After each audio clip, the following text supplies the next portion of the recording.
Let's talk commonly confused words. So these are words that people often get mixed up, and sometimes it's hard to remember the difference between them.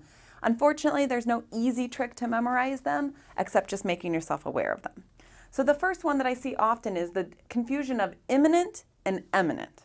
All right? Imminent means something's going to happen. Whereas eminent is prestigious. You would use that in front of somebody's name, perhaps, or the eminent doctor.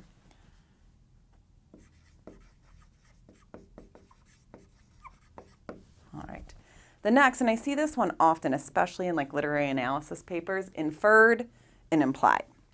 So the one thing that helps me remember this, I don't know why, but I can draw arrows. So inferred is something that I can get from something, whereas implied is something that I do.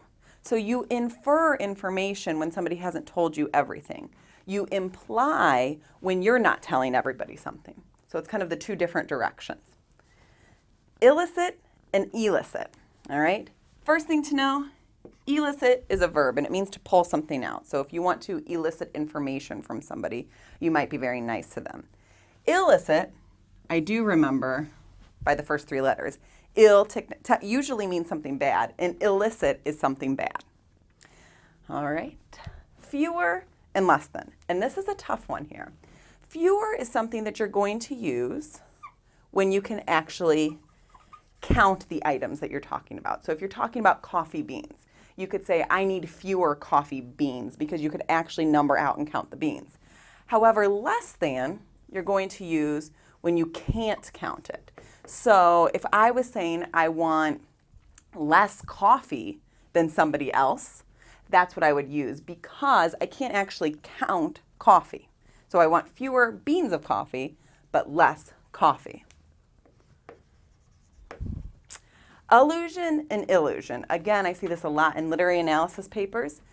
Allusion is a literary technique. So it's when an artist or an author or somebody refers to another artistic piece or another piece of literature.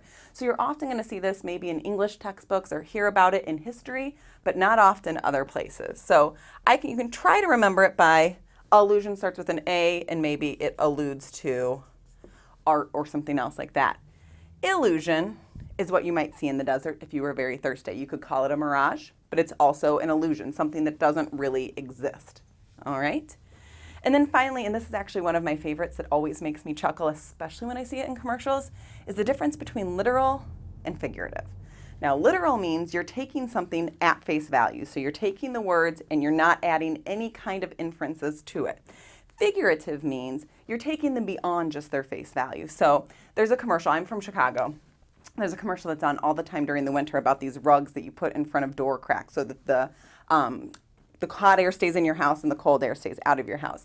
And when you watch it, it shows these pictures of dollar bills flying out the door, and the guy says, your money is literally flying out your door.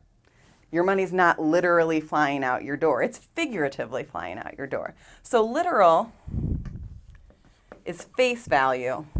Figurative is when you add meaning.